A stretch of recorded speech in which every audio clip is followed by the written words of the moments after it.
跟住過咗年零之後咧，我就開始話，不如你教我寫同埋睇啦咁樣。好難寫，好難，好似雞腸啊！係，我就好啲，因為我中意畫公仔。係，咁啊，係咪好啲啊？因為好似公仔咁樣，好似圖案咁噶嘛。係啦，佢咁專係啦，畫公仔你要記住佢點樣畫。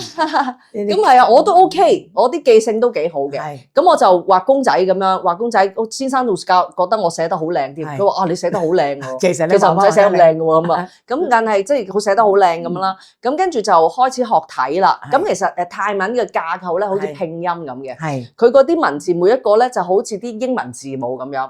但係咧，譬如佢每一個英文字母咧，唔係得一個嘅。譬如我咁講啦，譬如個 T 字，即係英文字母 T，佢有6個嗰啲字母都係代表 T 嘅。哦，譬如個 D 字有幾個唔知3、4個都係代表個 D 嘅。係，咁你呢啲就要記啦，好難記。即係記住呢組係等去邊度？係啦，呢組叫 K，呢組係 T，呢組係 A，呢組係 O 咁樣。咁當然都要有一啲時間適應啦。其實我到而家都未搞得掂㗎，好多都。咁如果佢個 D，譬如有5個呢一組係，咁你當寫個字有 D 嘅，咪要寫5個呢？唔係，佢係唔同嘅用法嘅，同埋唔同嘅詞語用唔同嘅 D 咁樣。明白。係啦，咁但係佢發都係 D，即係發出嚟都係 D 音咁樣。